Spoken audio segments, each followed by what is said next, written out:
Olá, eu sou a Maíra do canal Vestígios de Mim e hoje estou aqui num novo cenário. Brincadeira, nunca teve um cenário fixo, né? Tô só falando isso pra me sentir um pouco mais youtuber. Hoje é considerado o dia do professor, dia 15 de outubro, eu acho, né?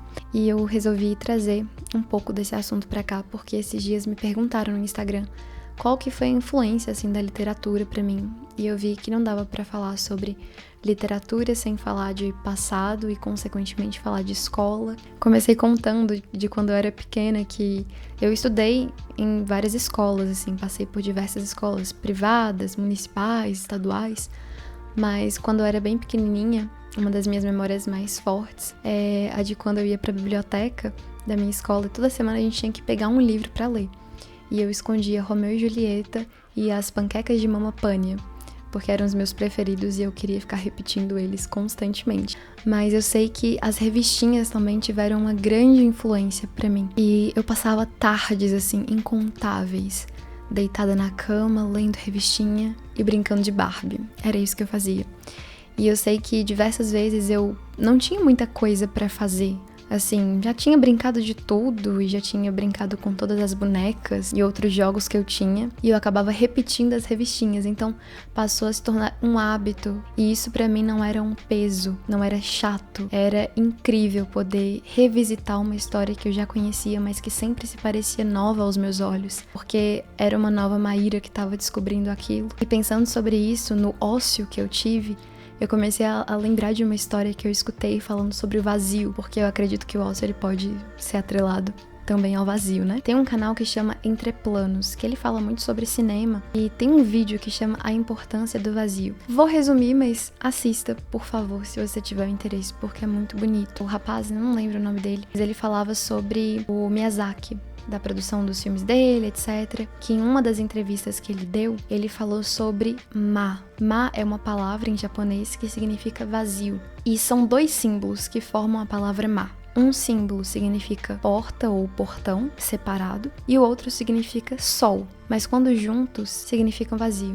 Tem acho que uns 2 anos que eu já vi esse vídeo e fica passeando assim na minha cabeça como um bichinho, sabe? E eu acho que isso já diz tudo, assim. Nem todo vazio, ele tem um despropósito ali, ele não tem um sentido, ele tá ali simplesmente pra causar um buraco. Existem vazios que têm essa função, a função de não ter nada, mas é exatamente por esse nada que a luz do sol passa e que toda a grandiosidade que a gente precisa muitas vezes entra. Ou a falta de grandiosidade, vai saber do que a gente precisa. Mas eu achei super interessante e remeti a essa história do meu tempo ocioso. Não tinha nada mais pra fazer, eu repetia as brincadeiras de uma outra forma. E aquilo começou a criar raiz em mim. Começou a mexer comigo muito além de um momento de diversão. Eu lembro que um dos principais gatilhos que eu tive pra escrita foi a insatisfação com a efemeridade das coisas. Quando eu criava uma história com as Barbies, e eu falava, essa aqui é a irmã de fulana,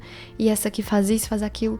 E eu percebia que depois que eu contava aquela história, depois que eu brincava, tinha sido uma história tão bonita, tão legal de fazer, mas ela acabou, não existia mais. Pra ela existir, eu teria que contar novamente, brincar novamente e fazer aquele processo repetidamente. Aí eu já tinha uns 11 para quase 12 anos. E foi aí que eu perdi a graça de brincar de boneca e brincar de Barbie, porque a efemeridade me pesou muito nas costas. E eu fiquei com aquela insatisfação tremenda. Eu quero contar uma história, mas ela tá solta pelo mundo a partir do momento que eu verbalizo. E aos poucos eu fui encontrando as palavras e o papel, consequentemente a escrita, que foi uma forma de eternizar tudo aquilo que estava dentro de mim. Mas teve um momento, bem no inicinho, que eu pensei muito em parar, porque eu não sabia se estava ficando bonito ou decente ou qualquer coisa que fosse um bom adjetivo. E eu perguntei para uma professora, e ela leu o meu texto, virou para mim e falou assim, para que eu continuasse, que aquilo estava muito bonito e que tinha muito mais para ser feito. E a partir daquele dia eu nunca mais parei.